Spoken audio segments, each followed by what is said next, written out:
Assalamualaikum warahmatullahi wabarakatuh.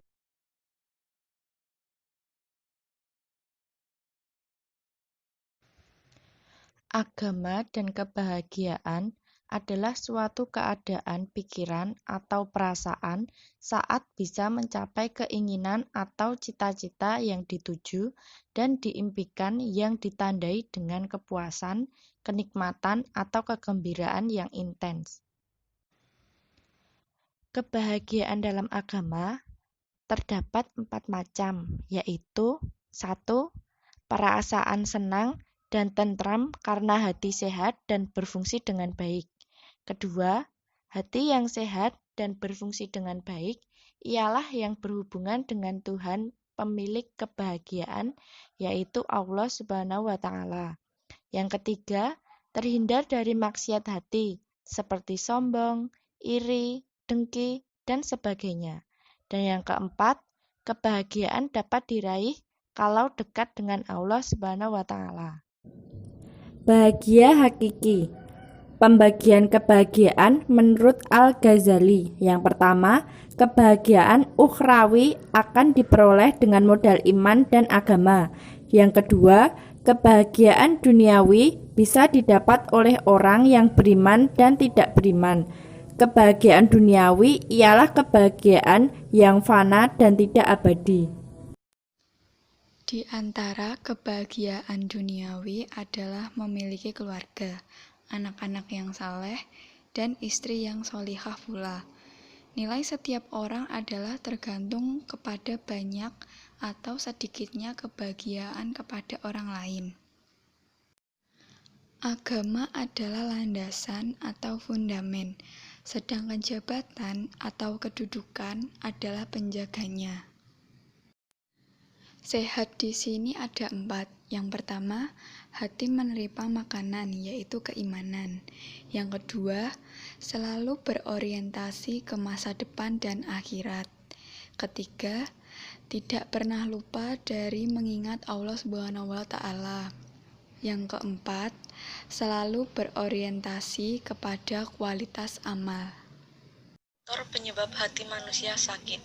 Di antaranya, banyak bergaul dengan orang-orang yang tidak baik atau orang-orang toksik, menggantungkan diri kepada selain Allah, berangan-angan, terlalu kekenyangan barang atau perkara haram, terlalu banyak tidur, berlebihan dalam berbicara, dan berlebihan melihat hal-hal yang tidak berguna.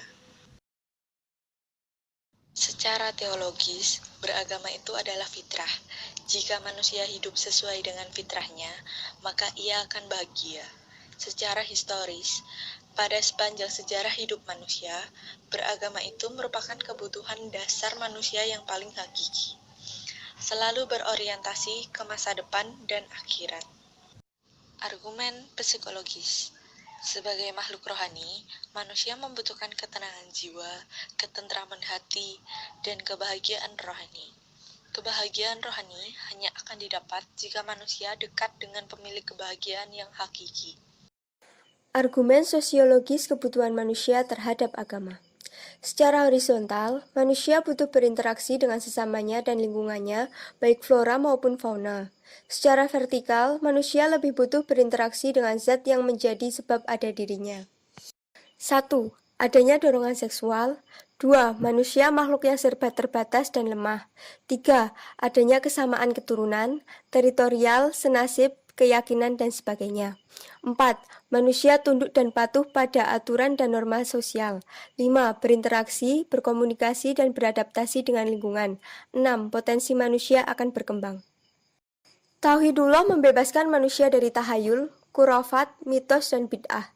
Tauhidullah menempatkan manusia pada tempat yang bermartabat, tidak menghambakan diri kepada makhluk yang lebih rendah derajatnya daripada manusia. Apa sih pentingnya nilai tauhid untuk mencapai kebahagiaan? Jiwa tauhid dikembangkan dalam diri manusia agar jiwa tauhid menjadi roh kehidupan dan menjadi cahaya dalam kegelapan. Sebuah aktivitas yang dilaksanakan mahasiswa misalnya akan bermakna kalau ada rohnya. Aktivitas tanpa roh adalah kegiatan semu yang tidak akan membuahkan kemaslahatan.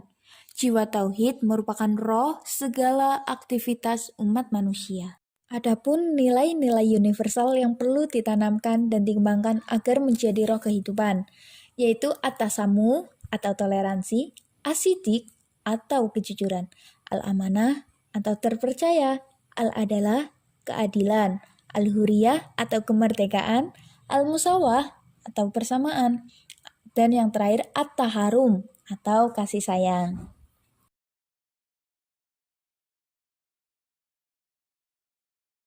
Sekian penjelasan dari kelompok kami.